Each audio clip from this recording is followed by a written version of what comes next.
Welcome to EconTalk, part of the Library of Economics and Liberty. I'm your host, Russ Roberts of George Mason University and Stanford University's Hoover Institution.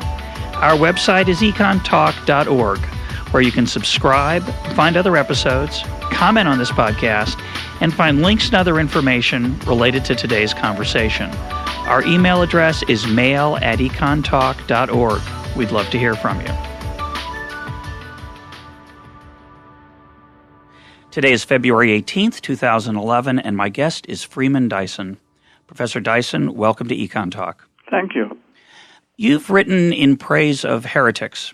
What is a heretic in your view, and why are they important? Well, because there's a tendency for people to think in groups and sort of to follow the party line.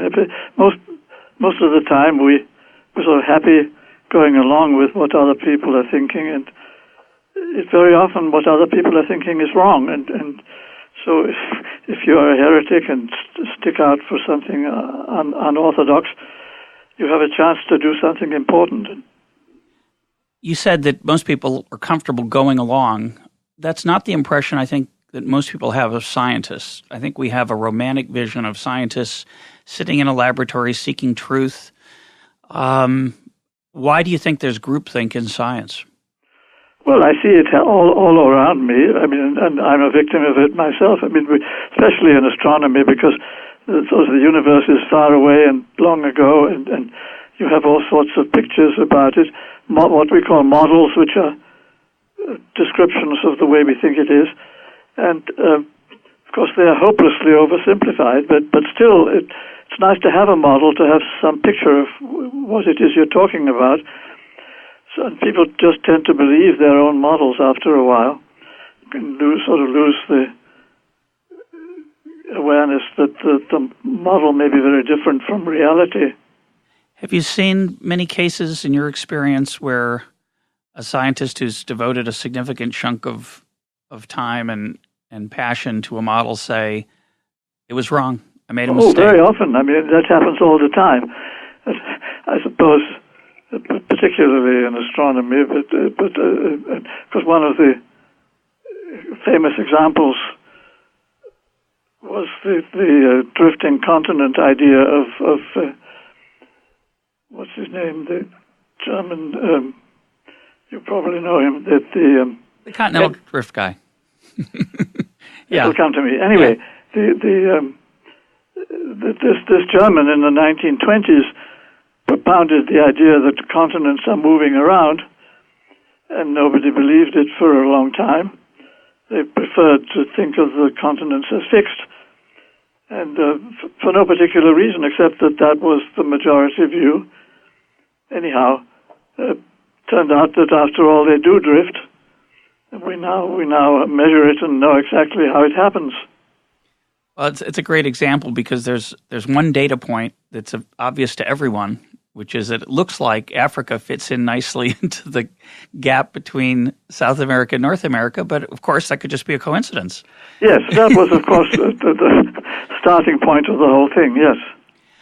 There's a famous story about Einstein. I wonder if you know if you can verify it, and you'll help me with the details of the science. So when he made his prediction about light being bent by the gravitational force of the sun, there was a famous experiment to test that, and it was confirmed, to the delight of many, of course, including Mr. Einstein, and someone said to him, well, what would you have done if it turned out to be wrong? And he said, I wouldn't have believed it because I know my theory is right. Is that a true story, do you think? Yes, more or less true. It's, no, of course, I mean, he was, of course, a heretic, and he had this marvelous instinct for what was really there, and he had this sublime confidence that he could guess the way the world was made, and he turned out to be right. Of course, sometimes he wasn't right, but mostly he was. But presumably there would have been enough data at some point to convince him to say I was wrong.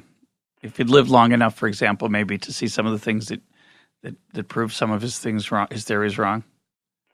Well, he never did, of course. I mean, and I don't think any of his theories really turned out to be wrong. His great failure was the unified field theory, which wasn't so much wrong, but it wasn't even wrong. It was never well formulated and never clear enough to be wrong.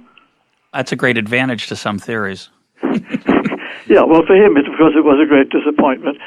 But he never actually said it was wrong, but he merely, at the end of his life, he knew he wasn't getting there. It must have been very, very sad. It was sad, yes.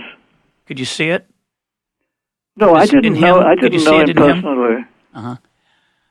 The question of data and testing theories and the unwillingness of the difficulty of admitting that you're wrong raises a question that's often in the news today about consensus.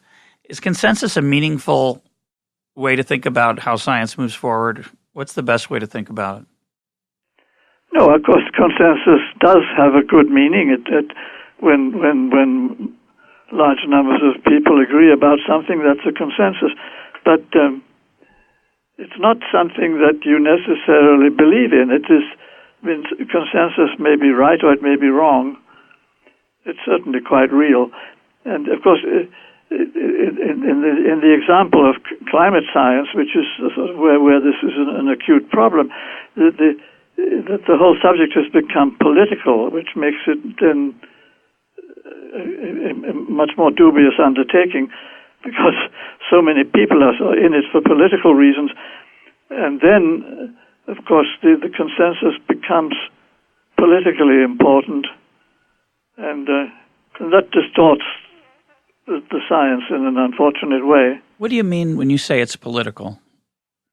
Well, that there's a very large political fight going on about climate change, in which there are strong passions involved on both sides, and large amounts of money. I mean, it's a very big economic question what one ought to do about climate change.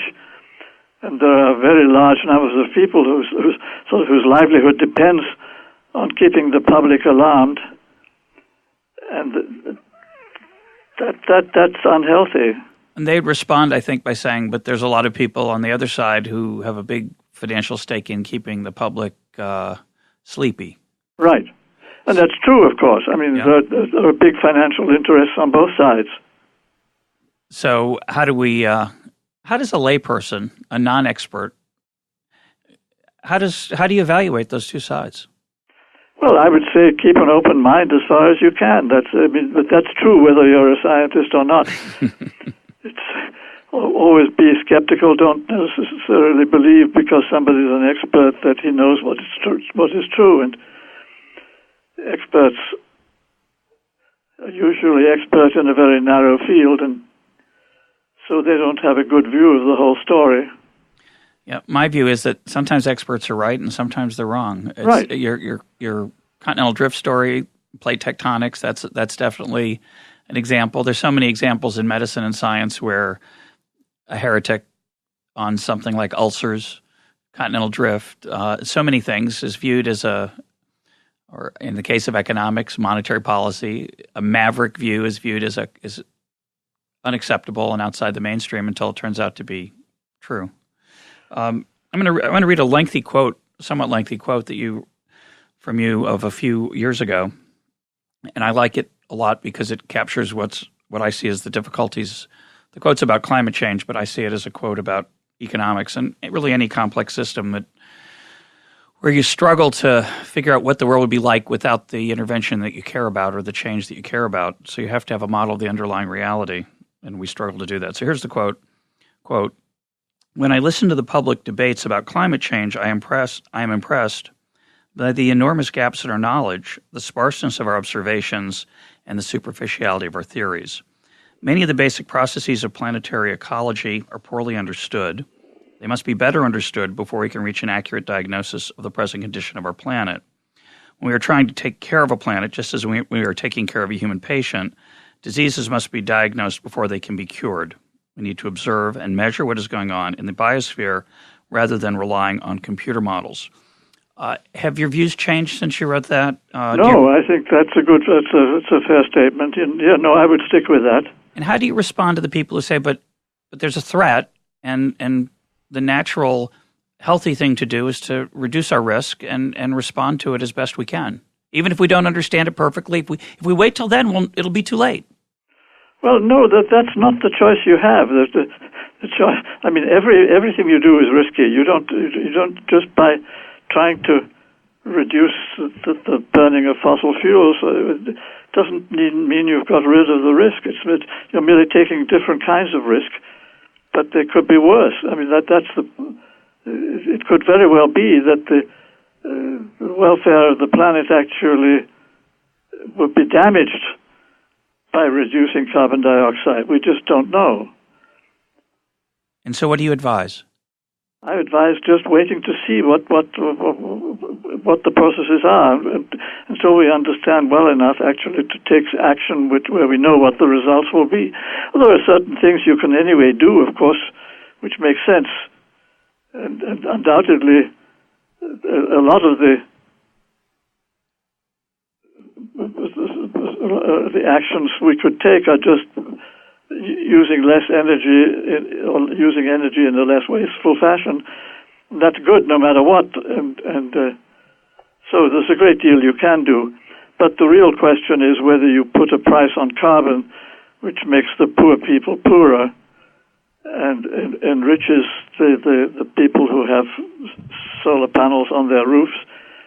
And that kind of thing is, to my mind, likely to be counterproductive. Yeah, well, I'm with you on that, but of course we're very much in the minority. You've suggested some creative ideas for reducing carbon dioxide in the atmosphere. You've also made the observation, as many have, that there is a natural climate cycle that we're not fully understanding the role of human intervention into that cycle. We may be facing an ice age at some point in the future. It seems likely.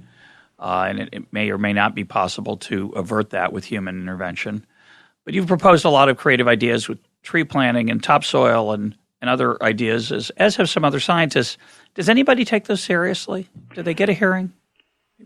Yes, I think some of us do. It is, I make a distinction sort of between what they call geoengineering, which is big, sort of colossal schemes for changing the whole planet in some big fashion, and land management, which is doing it on a local basis in a much more conservative fashion. I think those two are very different, and the public doesn't make much of a distinction. So I would say, on the whole, that the sort of big geoengineering schemes mostly don't make sense, but land management on a local level does make sense, and it could be quite effective.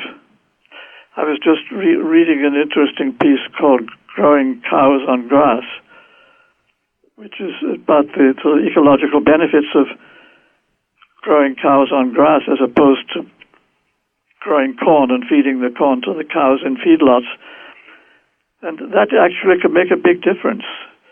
And some farmers in Minnesota are actually doing it with grass and doing very well. So that's the sort of thing I believe does make sense. Might taste better. Might be more consistent with our evolutionary insides, too. Yeah, and the main point is you can make mistakes and it's not catastrophic. Yeah. Your politics are generally described as left of center. Right. You have, I would suggest, it's obviously, here's an estimate. You probably have the highest IQ of any climate skeptic. And this has caused a great deal of consternation in the scientific community and in the activist community that you're unwilling to be on that bandwagon of climate change. What have been, if you can talk about it, if you're comfortable, what have been some of the costs to you? Really, very little. I mean, I'm not suffering from this. I guess I don't even get hate mail. It is, I actually get more hate mail from owners of Dyson vacuum cleaners who think I'm responsible because the damn thing doesn't work. So, no, this is really not a problem for me at all. I mean, my friends maybe have think I'm going a little bit gaga, but they don't. But I don't suffer from that. You haven't been shunned. Oh no. No. People here are very friendly, and I get, of course, I get invited to give lectures, and people generally are very friendly. What I find interesting, in certainly in economics, where there's much less ability to test theories, so it's very easy to maintain a theory that's wrong or confused or misleading for centuries, perhaps. Mercantilism goes back to, I think, the 14th century. It's still thriving. It's very hard to jar people away from that. So the earlier issue we talked about of groupthink, what I find interesting is just the social pressure to be part of the team, part of the gang, part of the group. And for me, when I look at economists who've taken non-mainstream positions, the suffering is the feeling of ostracism and a lack of respect, the feeling that you're in the wilderness in terms of prizes and awards and honors, and I think that's hard for some people. So I'm happy to hear that you haven't borne any personal costs of that kind. No, absolutely not, and because it helps to be old. Why is that? I don't have to worry about finding a job. Yeah, that's probably true, right? If you were younger, they'd probably be meaner to you too. Let's turn.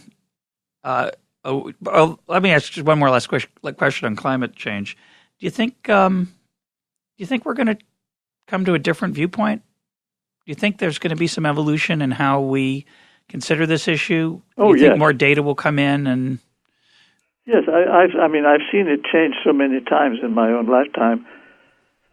Certainly, I think it's bound to change, and all sorts of things will happen that are unexpected. Let's turn to a general science question. What do you think are the most important unanswered questions in science? Will they be answered? And are there limits to our knowledge of the physical world? Well, of course, I don't know any better than anybody else. I mean, number one question for me, I guess, is the origin of life. That's something I've thought about quite a lot. Still completely mysterious. There's not even an experimental attack that one can think of that would settle that. But I'm fairly confident we will understand it in 100 years or so, and maybe much sooner. Because science, of course, goes totally unpredictably, but it very often goes fast. And so the quantum revolution was just an amazing event, which suddenly made the whole of physics and chemistry more or less clear almost overnight. And so the same thing could happen in biology. It hasn't happened yet, but I wouldn't find it surprising if it did. But the general question of limits, there are some limits, right? So we have the Big Bang, the first, what's the right phrase? It's not the nanosecond, it's the picosecond, it's the... Right, that's veiled from us to some degree, correct? Well, to the amazing extent, we do actually see back that far. I mean, that's of course something that's happened just in the last 20 years. Up to 20 years ago, we only saw a tiny little corner of the universe. Everything else was just darkness, and you could believe what you liked. I mean, cosmology was essentially just a collection of unverifiable theories. And now, 20 years later, we're seeing everything almost back to the beginning. And it's amazing how quickly the universe has become visible, and we're now just talking about details. It's an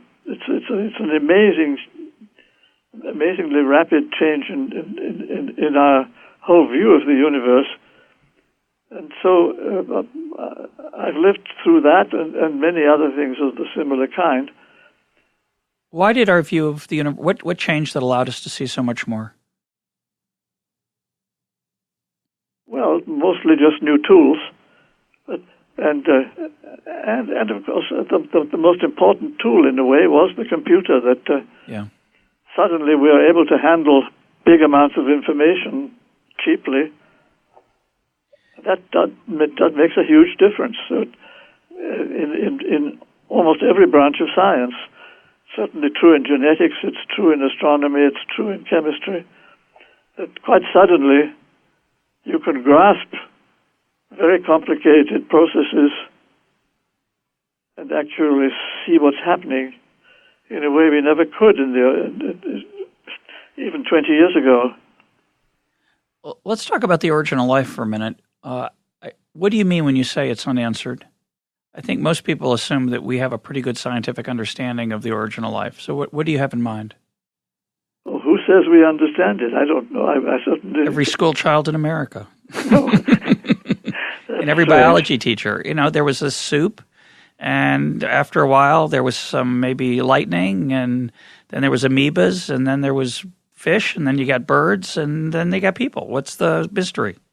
Well, it's that little gap between the lightning and the amoeba. That's where the problems are. And once you have an amoeba, of course, it's fairly well understood how you go on from there. But that first step of getting from the lightning to the amoeba is an enormous gap. And I think most people who aren't scientists think that was solved in a simulation in a laboratory in when? I don't know, the 50s, the 40s? Oh, the Miller experiment, yes. Yes, that has been overhyped tremendously, and Miller is not to blame for that. Well, they rarely are. the hyping is usually done by someone else, although that's not always true. And are we making any? How do you think we're going to make progress on that question? Well, I think we are making progress, but it's of course you never can tell beforehand. I would say the progress we're making is sort of understanding the archaeology of the genome, of being able to see in detail how ancient genomes must have looked and how genetic information got transferred from one type of creature to another. This it's rather like cosmology, that we're getting a clearer view of the way things were long ago. And in course of time, that probably will bring us far enough so you can begin to see how it might have all started. We certainly haven't got there yet. Such an extraordinary thing that the human mind can grasp any of that, right? It's yes. That the past is not, there are philosophical theories that suggest that the world might have started an instant ago, and everything that we think of as the past is just a memory. It's a famous thought experiment. But the idea that we can get data from the Big Bang is and the genome is it's an incredible thing. It's yes, glorious. No, it's a wonderful piece of luck in a way that DNA is really a very, very good medium for preserving memories. So you've been a scientist for a very long time. That's one of the virtues of being old. How has the practice of science changed over your lifetime? What has changed for the better, and maybe what's for the worse?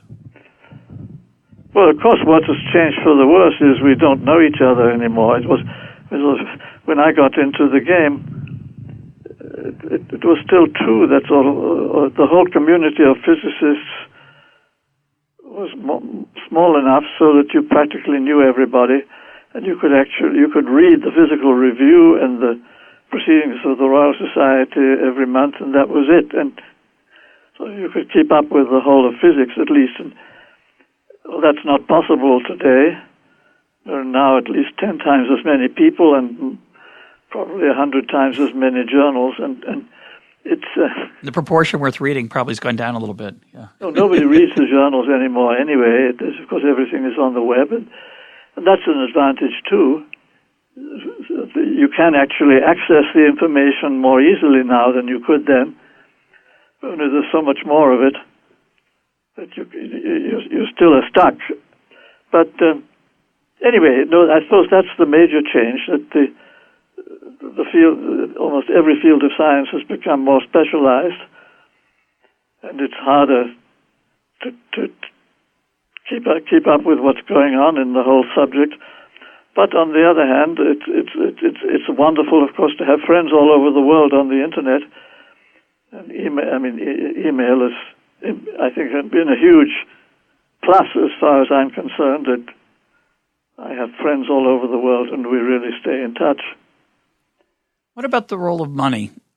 Economics, for example, it used to be there were maybe two people who could make a little bit of money talking about economics to the general public. That was Paul Samuelson and Milton Friedman. They used to have a column in Newsweek, had different views of the world. And to be a public intellectual who did economics was a pretty hard way to go. There just wasn't much opportunity. That world's exploded. There's a lot more punditry and proselytizing and pontificating, and part of that's because there's a lot of money in it. And you can make money and be rewarded for saying all kinds of things in a loud voice. And has that played a role in physics and in science? Do you see it's a political problem of sorts. You see any of that going on? Oh, yes. I mean, of course, in some ways, I find it exciting that, of course, I have a daughter who is a businesswoman, and I get to know a lot of business people through her, and sort of the modern type of entrepreneurs I find very attractive. It's a culture which, in many ways, it's healthy and going forward very, very well. These young people who start companies when they're 21 and they don't have to bother with staying in college and wasting so many years getting a PhD, they can go ahead and do something in the real world. And that to me is very healthy, and it has had quite a large effect on science. So, and I don't think that it's not all good, but it's certainly not all bad. So science is in a way in closer contact with the entrepreneurial world than it used to be. Mm-hmm. I think that's good. A little more practical as a result, probably. Of course, I had, sort of by accident, I happened to know Maynard Keynes, the great economist, in the days when I was a student in England. So sort of my view of economics wasn't quite the same as yours. It was, so he was, of course, an aristocrat who had used his knowledge of economics to make a private fortune, and so he could do whatever he liked, and he worked himself to death. But he didn't do it for money. So that was, of course, a different world. Just the glory, which is a different form of reward, probably. Well, he also had a very strong sense of public duty. This was during World War II, when he was basically running the British economy under very difficult conditions. And he did amazingly well. What kind of contact did you have with him? Well, I was a student in his college, and so whenever he could get away from government business, he would get back to Cambridge and carry on his hobbies, studying manuscripts of Newton and other things like that. Uh-huh. He had wide interests. Anyhow, that was, of course, an unusual time, too, because money didn't matter. There was England during the war was a really socialist country that there was nothing to spend the money on, and so it was the same here. we didn't have much either, evidently. Yes, it was in many ways a good time. So everybody was sharing the hardships, and yeah, it had a easy to say from this chair in 2011. I'm sure it had, for those who lived and survived, there was a gloriousness to that privation and sharing that was probably never like anything else you experienced. Yes, in a certain way, it's been downhill ever since. And what did you do? What did you do during the war? Well, first I was a student at Cambridge, and then I went to work for the British Air Force as a statistician.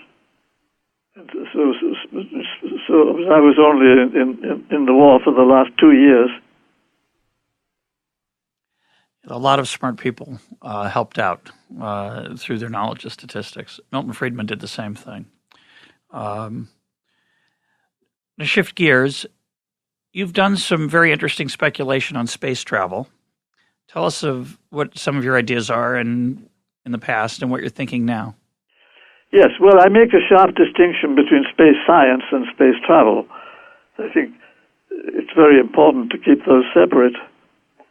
Space science is, of course, in a golden age. We've got largely just because of computers and data processing.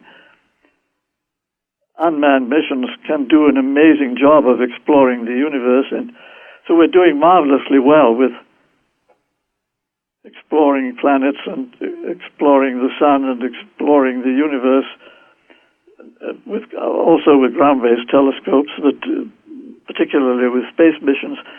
The Kepler mission, which has now just been in the news, discovering planets around other stars in huge numbers. And anyway, so it's a great time to be doing space science, and it's getting more and more cost-effective as the payloads generally are getting smaller and the costs are staying more or less fixed.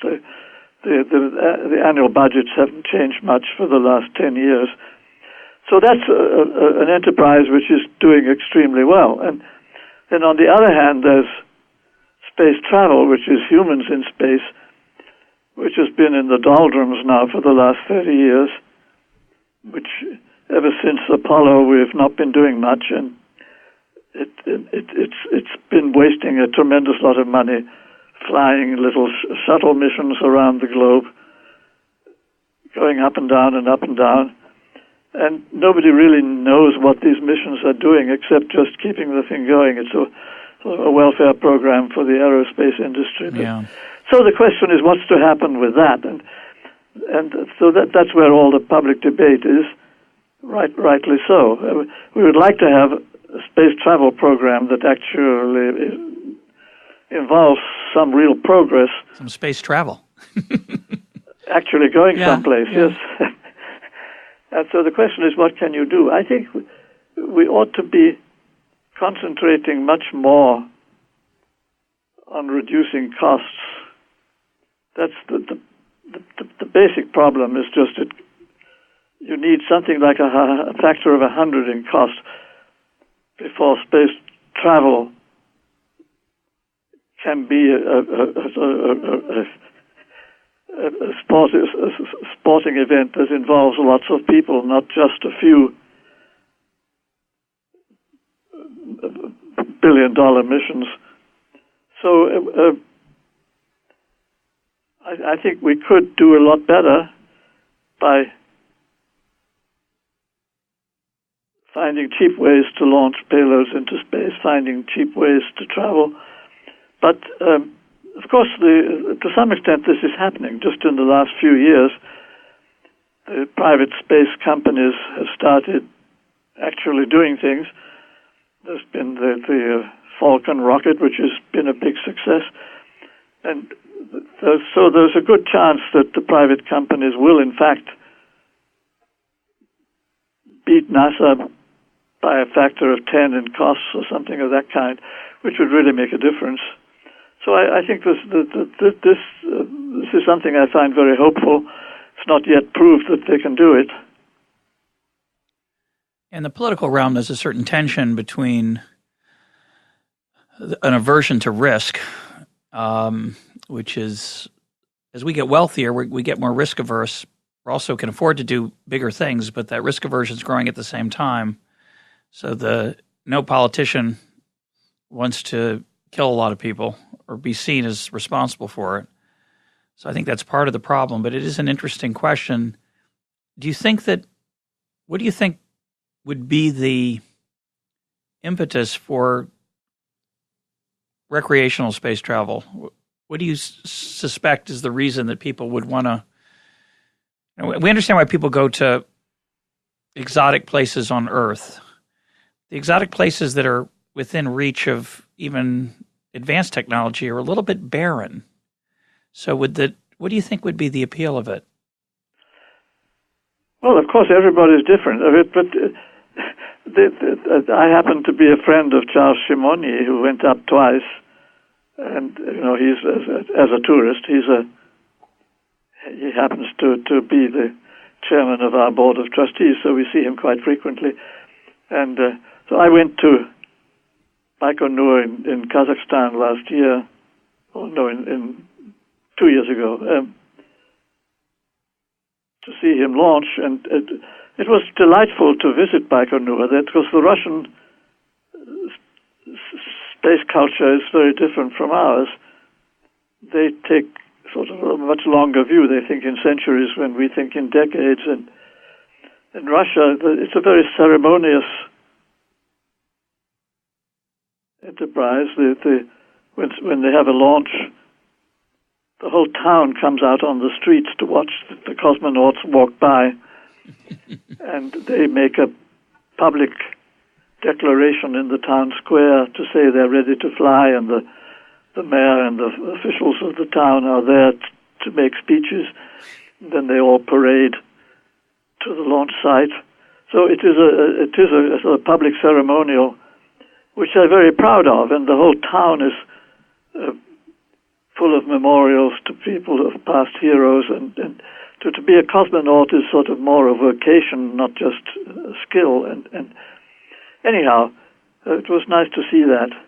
Well, that spectacle reminds me of the role of a very expensive wedding in discouraging the cold feet on the part of the groom or the bride. Right, exactly. So you get your nerve up, because it's going to look very embarrassing after we cheered you all this while. That's absolutely right. Yes. No, but anyhow, so anyway, that's part of the business. That it's sort of a public celebration which people enjoy. It's a international sporting event in some sense. But and then you have people like Charles Simonyi who are willing to spend big amounts of money just for the fun of going up there, and it seems there's no lack of such people. Yeah, that's a big group. So I imagine that will happen even more when there's more interesting places to go to. But even the International Space Station, which I would say is pretty boring, but they still are quite excited about that, and especially in Russia. Of course, the Russians built it, and they feel it's theirs. Well, it works. It's good for them. They've struggled with some of their technology. That's good. Oh, it is. It is a beautiful piece of technology. And, of course, the Soyuz rocket is the most reliable launcher we have. And that's been more or less unchanged for 50 years. But do you think there's a future of space colonization of people, given the distances involved and the natural restrictions and restraints that physics impose? Do you think there's a possible reality down the road of human beings living outside the Earth in extended ways? Oh, yes, but of course it's not just humans, it's life in general. That there's absolutely, to my mind, it's quite clear life will spread out, and I mean, life is just so good at adapting to different circumstances, and so we will certainly have, I'm sure, a wave of life going out into the universe and becoming much more diverse, and that's humans are just a part of that. But it's all a question of your time scale, whether you think in decades or in centuries or millennia. And so I can't tell how long it'll take. I mean, I'm sure it'll happen. And so the Russians certainly feel that way. That they're going to the stars. That's what this is all about for them. And it'll take a while, but they don't particularly care. Well, as we say in economics, the opportunity cost of staying here is much higher for Americans, perhaps, than Russians. Their country is not as pleasant in certain ways. At least they don't seem as happy. It's Americans who are paying to go. Yeah, well, we like thrills, too. Yes. Anyhow, but certainly in both countries you find people who like to go. Absolutely. But I think it's really not about humans. It's about finding whole ecology to settle on Mars and turn Mars into a green planet, and that's how long that will take, of course, depends on costs. Yeah, I would guess it's about 100 years, but certainly not 10 years. And right. so it's not something that we can plan for under the American budgeting system. No. As you point out, it's likely to be a private enterprise. I think in this country it probably goes better private, and private enterprises can take much bigger risks. I just want to apologize for my cheap shot at Russia. I can't help thinking of my Russian friend who, when I would ask him how he was doing, he would say, "Fine, like all Americans." There's a certain cultural difference that I always find charming between Russians and Americans. I don't know if it's how universal it is, but something we've been talking about on this program recently is artificial intelligence and what is called the singularity, the possibility of quantum leaps in technology that would radically change the role of machines and artificial intelligence in our lives. Do you think that's going to happen? Do you think? I had one guest recently, Robin Hanson, who mentioned that the brain is just chemicals, so it's only a matter of time before we're able to replicate it in some digital way or some other way. What are your thoughts on that? Well, of course, I don't know. It is. I would say I don't believe any specific predictions about the singularity. I think this whole Kurzweil singularity doesn't make much sense if you look at it in detail. On the other hand, I think it's certainly true that the future of intelligence is very different from what it's like now, and that we see that to some extent already with the information, what was called the information flood. I've just read a new book about this by Jim Glick. I don't know if you've seen that. I have not. Anyway, the book is called The Information, and it's essentially it's sort of a life of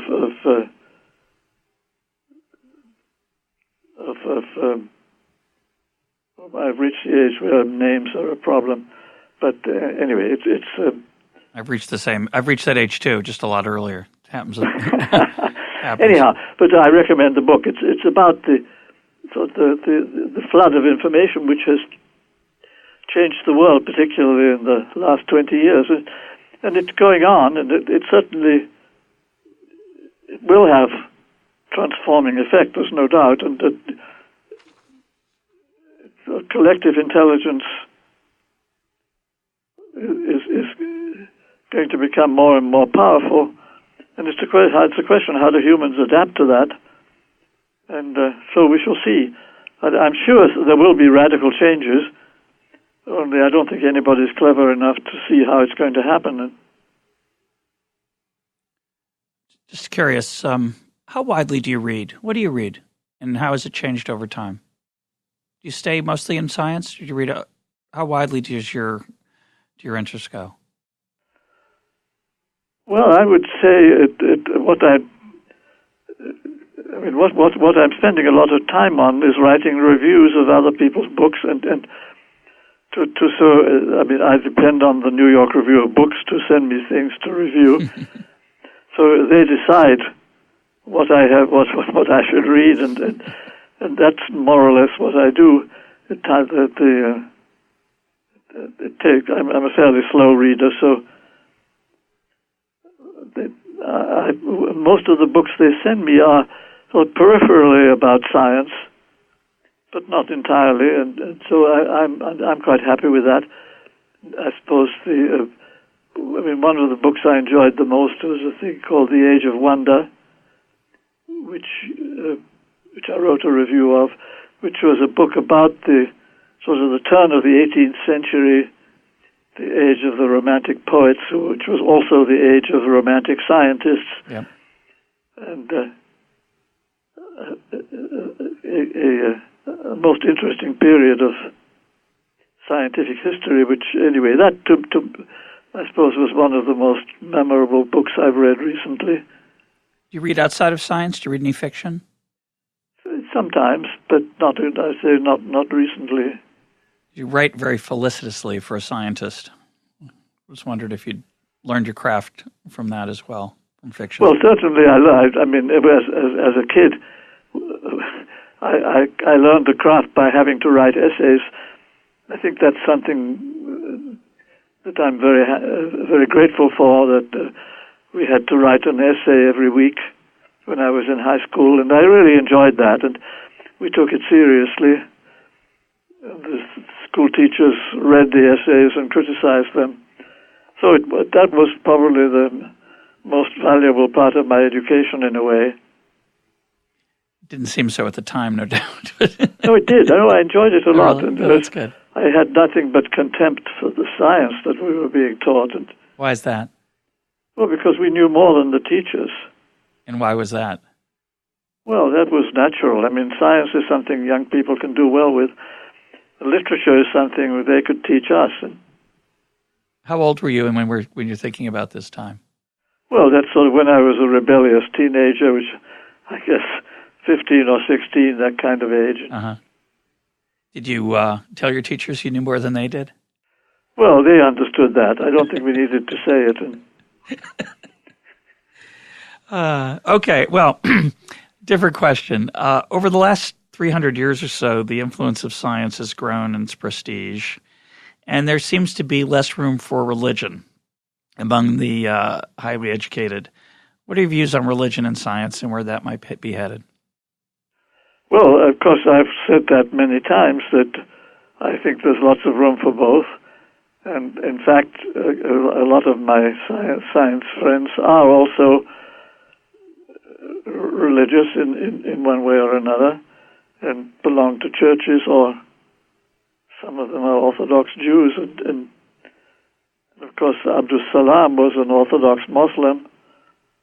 So it's perfectly compatible with being a first-rate scientist. So I don't find a problem there, and I get impatient with sort of militant atheists, particularly, of course,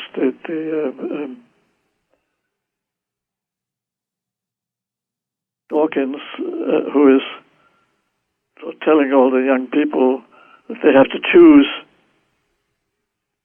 either to be Christians or to be scientists, but not both, and which I think is a very harmful thing to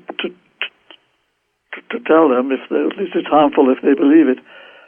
It's quite wrong. It's certainly not true that they have to choose, but it has I think Dawkins has the effect of turning a lot of young people away from science. Young people who do not want to give up their religion and think that then they better not get involved with science, which is a great shame. So that, I think, is certainly counterproductive.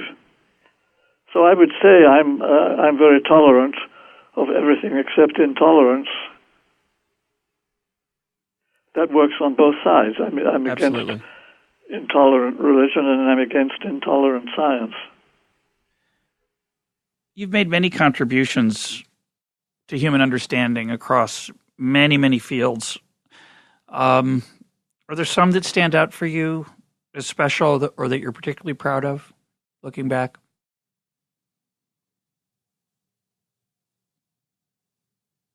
I don't know. I've been always a dabbler. I mean, I didn't think, I never paid much attention to whether anything was important. I always just did things for fun, more or less. So,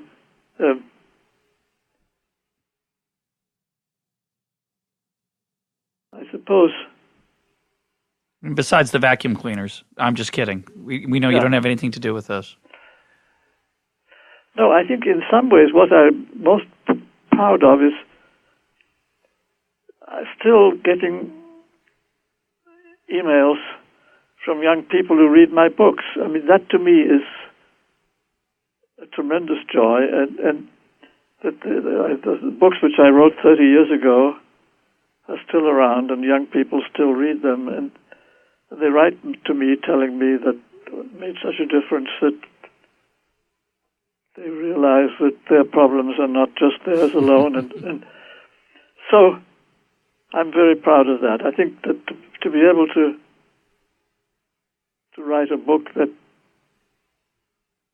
helps young people to understand what the world is like, I think is maybe the most important thing I've done. As most of the things I've done in science have really been frills and just, little mathematical tricks which were fun to do, but really don't make so much difference. Like, with those maybe possible exceptions, the Orion spaceship was a grand dream, which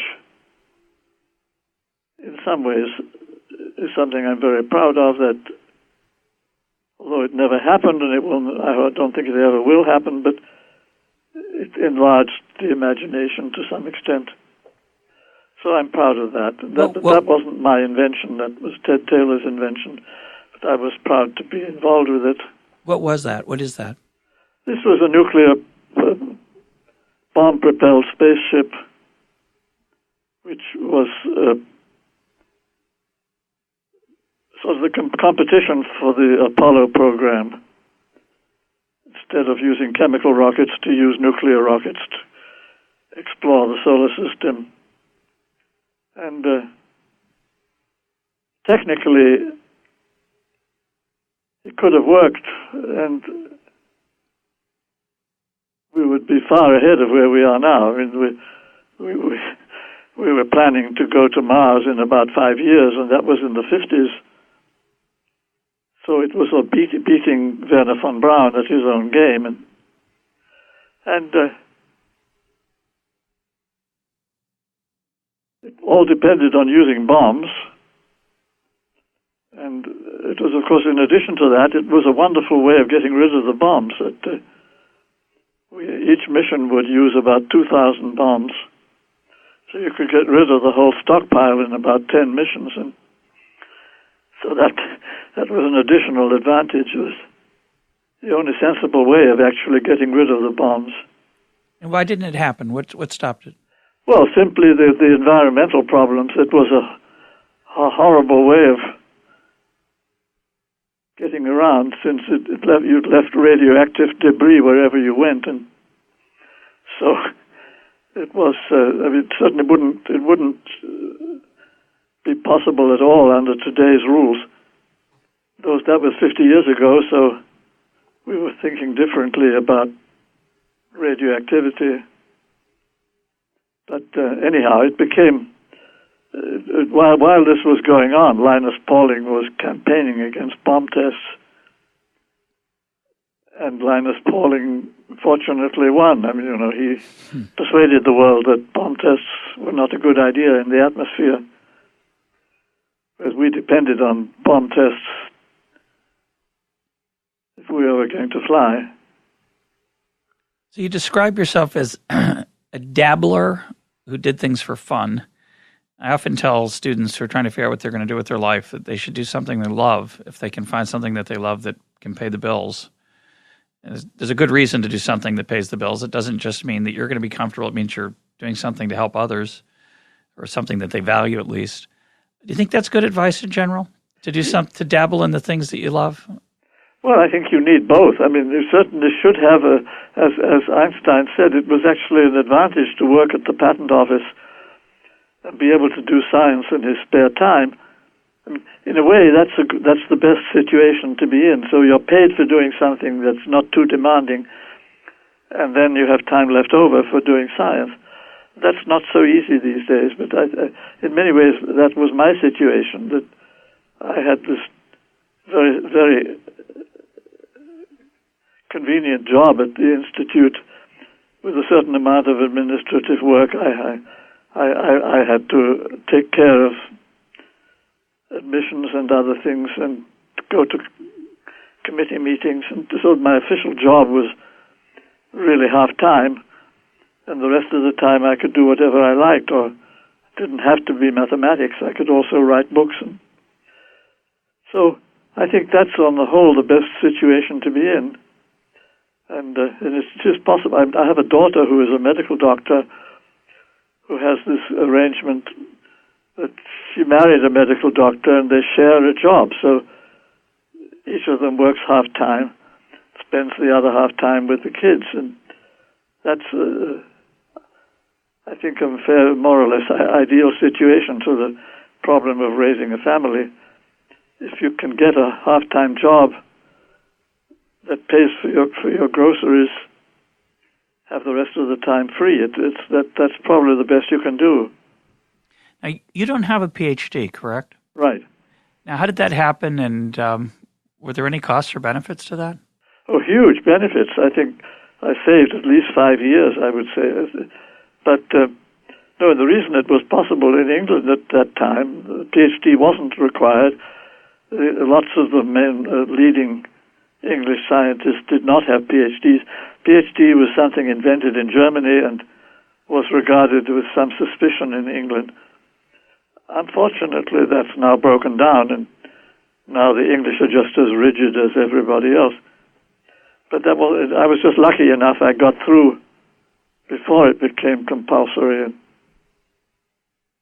You also avoided the any damaging effects of graduate school. No, not altogether, because I was in graduate school, and because the English system had we had research students who were graduate students. It's just that they didn't have to have a PhD, but they still could do research and get the benefits of graduate school. So I did that at Cornell. I was in the graduate school at Cornell, and that was a wonderful time. So I'm not against graduate schools. I'm only against this tying it to the PhD. Of course, if you had one, you might do better than being stuck at Princeton at the Institute for Advanced Studies. But you can never know, right? It's one of those problems. No, well, I was always in good company here because George Kennan was also my colleague who did not have a PhD. Well, I have one, so it's easy to say it's overrated. People call me, ask me if they should call me doctor, and I say I'm the other kind of doctor. I'm not the kind that helps people, yes. Which I think is a good thing to keep in mind. It is a strange form of accreditation. It has advantages, but it also. I was joking about graduate school, but I do think there are certainly advantages to being educated outside the mainstream system. Many disadvantages, of course, as well. Last question. If you were 22 years old today, what would you do with yourself? What path do you think would it be the same, similar? Would you stay as in the areas of science and math that you've done, or do you think there's other places to go that are more interesting now? Oh, I would certainly go into biology, I would say. I always wanted to be a biologist, but in the old times, you had to work in a lab. There wasn't much you could do in theoretical biology. There were one or two who could do it, but there wasn't a great, there wasn't much scope for doing theory. And of course now that has changed drastically. Now we have a group of theoretical biologists right here at the Institute, and that's something I would have loved. And if I were 22 now, I'm sure I'd do that, and not necessarily stay within it for the rest of my life. But it's clear that this is a field that's just breaking open all the time, and great things being done, and just essentially by being able to handle vast amounts of information and understand it in a way one never could before. That's what this group, they call it systems biology, is what they're doing here. And so that, to me, I think would be the first choice. But I could very well move on from there to neurology or something else. Neurology is probably sort of the next breakthrough science, which we haven't yet got the tools, but we certainly will. Where do you think biology will go in the next decades? What do you think? What discoveries are we on the verge of that might be important and interesting? Well, clearly, sort of the big unknowns are how in detail brains function, and of course origin of life, and those sort of, I would say, the two really big problems. And it's a toss-up which gets attacked first, and it all depends on the tools. But you can see in neurology, it's fairly obvious the tools are going to be available when you can sort of miniaturize the sensors down to the level of individual cells, so that you could have 100,000 little sensors scattered around in a brain and record by radio or some other fashion in detail what a brain is doing and understand it. And I mean, that's, I would say that's clearly on the way, and it will probably happen within the next 10 or 20 years. So we'll have these sort of experimental tools to see fairly clearly sort of what memory really is, and what decision processes are as they happen in real brains. It's not so clear how to do something comparable with the origin of life. But anyway, that's where I would look.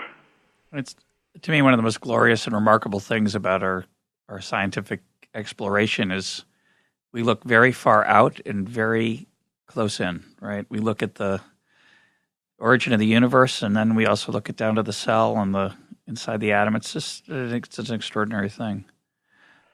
Last question. There's a lot of people who view science as, and technology as somewhat dangerous. They worry about our ability to control it. I'm less worried as an economist about that. I'm very trusting in processes that aren't controlled, but most people don't find those processes comforting. And so there's a lot of doomsaying. There's a lot of people who feel we're going to exhaust the earth, or maybe the only way we'll get away from that problem is by going to another planet, to some other part of the solar system or the universe. Give us your thoughts on just the human enterprise generally, and the role of reason and science in helping us get to a better place, or are you a pessimist? So I'm certainly not a pessimist, because I grew up in a time when the future really looked black. That was in the 30s, when England was in the middle of an economic depression, just about like today. And also we were told that England, of course, had got the much worse pollution in those days than they have today. London was really dirty in a way.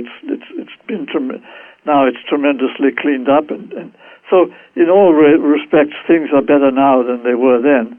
So if we survived, and then of course there was Hitler, and it's a negative. So anyway, as we survived that, I don't have much doubt we'll survive the problems of today.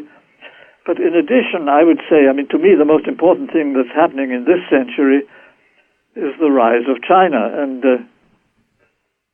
India as well, but particularly China. That's, to me, much more important than all the doom and gloom that people talk about in the older countries. So China is a country which is going to become sort of the center of the world economy, and it's fairly obvious that they're going to find different ways of doing things. They won't do things the same way we do. But I would say on the whole that the future is in good hands, that China is a country of very gifted people and very, on the whole, reasonable people. I know a lot of them, and so I have great confidence that they'll do things sensibly. And they have a economic system which seems to work at least as well as ours, probably better. And they're able to get things done in a way that we are not. So there's a lot of reasons, I would say, for feeling happy, and so I look forward to a gracious transfer of power from the West to the East. The main problem is to keep it peaceful, but so far it looks okay. And yeah, I'd say it's a little too early to tell about the future of their economy. We don't have much data on it that's reliable. It seems to be growing and doing very well. But to me, their centralization of power there I find disturbing. That doesn't worry you? Oh, I mean, I wouldn't say that I'm worrying about it. I mean, this is China's to me a very hopeful place, but that's only because the Chinese that I know tell me that, and I don't know anything much about it firsthand. My guest today has been Freeman Dyson. Professor Dyson, thanks for being part of EconTalk.